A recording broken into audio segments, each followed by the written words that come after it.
Hey, salut à tous, c'est Loïc. Je vous avais promis cette vidéo il y a au moins 2 semaines et j'ai eu pas mal d'empêchements qui ont fait que je n'ai pas pu vous la faire plus tôt. Et c'est la deuxième vidéo sur retrouverez-vous ces joueurs. Donc cette fois-ci, pas de joueurs quand ils étaient petits parce que j'ai vu que c'était un petit peu trop facile, que tout le monde avait trouvé.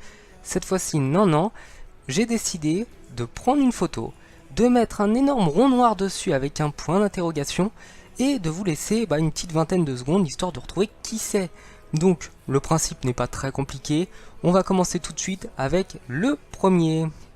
Alors le premier, il a rejoint officiellement l'AS Roma en 2016, bien qu'il avait été prêté en 2015 par son ancien club, un club anglais, avec lequel il avait marqué un peu plus de 70 buts en à peu près 180 matchs.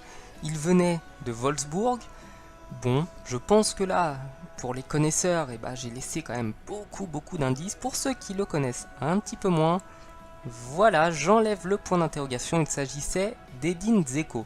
Donc comme vous le voyez, on commence avec des joueurs quand même pas aussi faciles que la dernière fois, puisque c'était vraiment abusif, et j'espère vraiment que vous aurez le maximum de points. Le second est un joueur qui a joué avec Manchester United pendant 7 ans entre 2005 et 2012, avant de rejoindre les Queen's Park Rangers et de finir sa carrière au PSV Eindhoven. Bon, je ne vous dis pas de quel pays il vient parce que sinon ce serait vraiment très facile.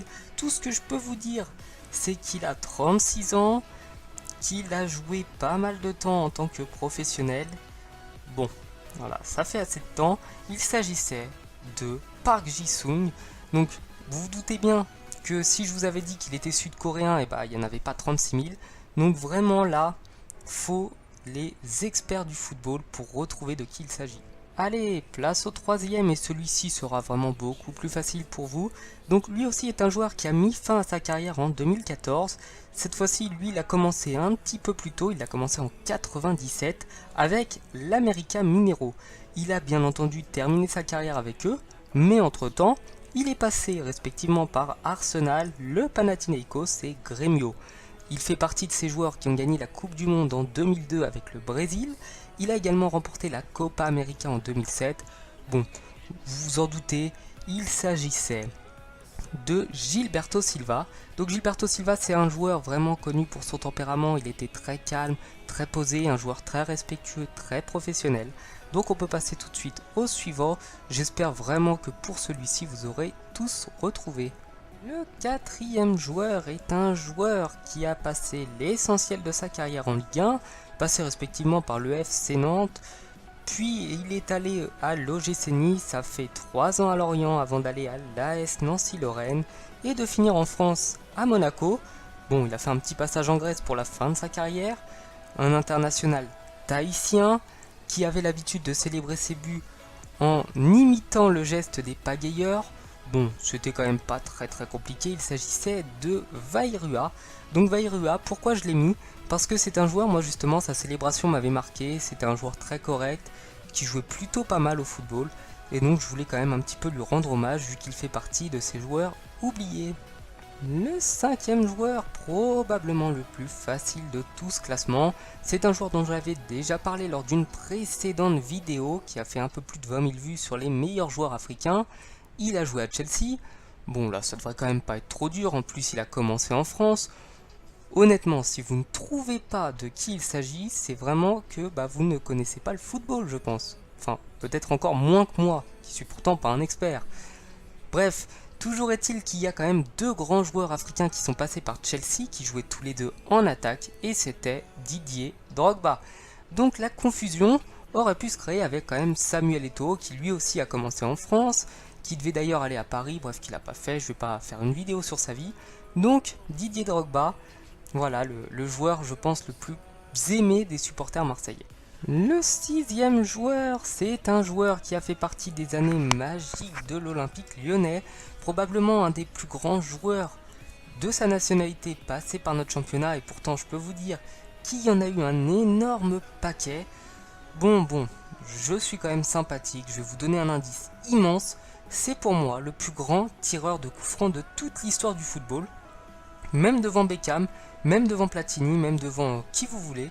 Bon, Là, il n'y a aucun suspense, bien sûr, c'était Juninho. Donc Juninho, lui aussi, est un joueur que j'ai beaucoup apprécié. Beaucoup moins quand il jouait contre Paris ou contre l'équipe de France avec le Brésil, hein, mais quand même un joueur très respectable, très respectueux. Il mérite totalement qu'on parle un peu de lui dans cette vidéo. Le prochain joueur est un joueur passé par Paris qui venait de la Ligue 2 avant de signer, qui a d'ailleurs pas dû voir beaucoup de différence de niveau entre les deux équipes, hein, sans être très méchant avec son ancien club. Donc il a fait partie des années les plus nulles vraiment du PSG, hein. Il a connu l'équipe en bois, l'époque où on chantait mouiller le maillot ou une équipe à Paris. Il a fait quand même partie des joueurs qui se sont quand même pas mal donnés, qui étaient vraiment super sympas avec les supporters, très agréable de parler avec lui, mon père avait pas mal discuté et tout. Donc c'était Fabrice Pancrate. Si vous le voulez, d'ailleurs, je crois que c'est sur le vestiaire, hein, sur SFR Sport, il y a peut-être les replays. Il avait été l'invité avec Samy Traoré, je crois, et Jérôme Roten. Donc si ça vous intéresse de voir un petit peu de ces nouvelles, et bah je vous invite à aller voir les replays, tout ça, je pense que vous trouverez tout ça. On peut passer maintenant au 8e. Le numéro 8 est un joueur brésilien et portugais d'origine japonaise, un bon petit mélange, qui a joué avec l'équipe nationale portugaise entre 2003 et 2010. Il a pourtant commencé sa carrière au Brésil, au Corinthians. Il y a fait que 2 matchs, mais il a rejoint très vite le championnat portugais. Il s'est fait connaître avec le FC Barcelone, avec lequel il a joué pendant 4 ans, et il composait un trio extrêmement puissant avec Xavi et Iniesta. Bon, je pense que là on l'aura tous reconnu, hein, c'est quand même pas trop compliqué. Il s'agissait de Deco. Et Deco, pour ceux que ça intéresse, il a mis fin à sa carrière en 2013 à Fluminense. Donc voilà, si jamais vous vous demandiez ce qu'il était devenu, je me suis dit que ça pourrait être sympa de vous dire tout ça. Le 9e, un joueur emblématique de Manchester United appelé le King. Je crois que là déjà, on sait tous de qui il s'agit, mais je vais quand même vous en parler un petit peu plus. Donc lui, contrairement aux autres, il n'est pas vraiment connu pour son calme, loin de là. Il a d'ailleurs été malheureusement célèbre pour un énorme high kick qu'il a envoyé dans la tête d'un supporter adverse. Donc, autant vous dire que le gars, faut pas trop l'embêter. Il fait parler de lui avec pas mal de polémiques sur les bancs, sur tout ça, et c'était bien entendu Eric Cantona. Et à ne pas confondre avec Eric Cantona, qui est un plat chinois, mais ça n'a rien à voir avec le football. Donc Eric Cantona, voilà, une des légendes de Manchester. On peut passer au dernier, et j'espère vraiment que ça vous plaira. Et le dernier, c'est un joueur qui avait fait les beaux jours de Bordeaux, probablement la seule grande équipe avec laquelle il avait joué, parce que Bordeaux voilà, jouait quand même le titre, etc. C'était une très belle équipe à l'époque. C'est un joueur dont on a entendu parler récemment, hein, pour une énorme perte de cheveux. Je crois qu'il souffre d'une calvitie assez sévère. Bon, ça c'est pas le but de la vidéo, de parler des cheveux des gens, hein, clairement pas. Donc, retrouverez-vous ce joueur? Je pense que oui quand même, parce que voilà, ça avait fait le tour. C'était Marouane Chamakh. Donc Chamakh, quand même un des joueurs aussi qui a disparu de la circulation, dont on n'entend plus trop parler en Ligue 1. Donc voilà, voilà. C'était le 10e joueur.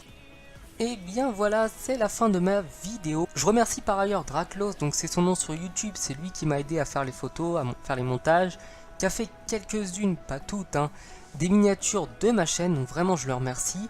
N'hésitez pas à aller voir ce qu'il fait. Et concernant la vidéo, déjà dites-moi dans les commentaires votre score. Je sais que la dernière fois il y avait eu beaucoup de gens à 9. Personne je crois n'avait réussi à faire un perfect. Donc là la vidéo était quand même plus dure, je m'en rends compte. J'espère quand même que vous avez fait un bon score. Je pense que 7 ou 8 ça peut être déjà énorme. N'hésitez pas à en parler à vos amis également, hein, à partager le lien, voilà, histoire de faire des petites compétitions entre vous. Si ce style de vidéo vous plaît, dites-moi, j'essaierai d'en faire d'autres, de reprendre aussi d'autres vidéos, d'autres sujets que j'ai fait, les un jour un joueur, les meilleurs joueurs de telle nationalité, etc. Donc dites-moi tout ça dans les commentaires, je réponds à tout le monde. Vous pouvez aussi m'ajouter sur Snapchat, donc Lolo Malakoff, ou sur Facebook, c'est Loïc le Jeune, hein. On va dire que je me suis pas trop cassé la tête pour le nom de ma chaîne. Donc si ça vous a plu comme d'hab, un j'aime ou quoi. Et en dernier recours, si vous venez de découvrir la chaîne et que ça vous a plu, vous abonnez. Donc c'est pas très compliqué. J'espère sincèrement que ça vous aura plu. Et puis je vous dis à la prochaine pour de nouvelles vidéos, sûrement des réactions, puisque voilà, là je serai pas mal occupé prochainement plutôt. Donc je vous dis à bientôt.